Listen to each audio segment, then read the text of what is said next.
Alteration ஒர்க்லாம் complete பண்ணிட்டோம். Completion date அதாவது பண்ணி முடிச்ச அன்னைக்கே வந்து அப்பாவுக்கு ரிட்டைர்மெண்ட் ஜியோ பாஸ் ஆயிடுச்சு. என் பேர் இந்திரா பிரியதர்ஷினி, திருச்செங்கோடு டிஸ்ட்ரிக்ட் நாமக்கல் டிஸ்ட்ரிக்ட், திருச்செங்கோடு தாலுக், கொன்னையார் கிராமம், எலச்சிபாளையம் பக்கத்தில் இருக்குது. எனக்கு வந்து வெற்றிவேல் தண்டபாணி சார் வந்து என்னோட கசின் ஒருத்தங்க, என்னோட ஃப்ரெண்டு கசின், அவங்க மூலிமா தெரியும், குமார் அண்ணா மூலமாக தெரியும். எனக்கு வந்து அவங்க எதுக்காகனா ஃபேமிலி இஷ்யூஸ் இருந்து கொஞ்சம் ஃபினான்ஷியல் இது இருந்தது, கொஞ்சம் டிஃபிகல்ட் சுச்சுவேஷன் இருந்தது. அப்பாவுக்குமே ரிட்டையர்மெண்ட் ஃபண்ட் எதுவும் வரலங்க, கவர்மெண்ட் எம்ப்ளாயி. ஸோ வீடு கொஞ்சம் ஆல்ட்ரேஷன் பண்ணால் கொஞ்சம் பெட்டராக இருக்கும்னு வந்து சஜஸ்ட் பண்ணாங்க.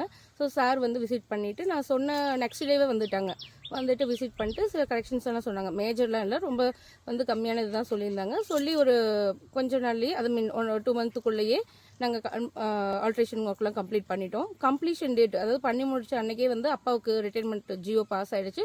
இந்த மந்த் வந்து பென்ஷன் ஃபண்ட் வந்து வந்துடும்னு சொல்லிட்டாங்க. அதே ரொம்ப பெரிய விஷயம், ரொம்ப சந்தோஷம். எங்களுக்கு ஃபினான்ஷியல் இது வந்து ரொம்ப முக்கியமாக இருந்தது. ஸோ அதுவே அந்த கம்ப்ளீஷன் டேட்டில் கிடச்சது ரொம்ப சந்தோஷம். எனக்கு ஜாபுமே கொஞ்சம் வந்துட்டு அப்டிகல்ஸ் இருந்தது.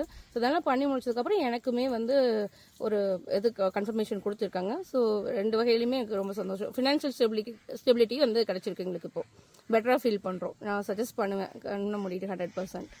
தேங்க்யூ.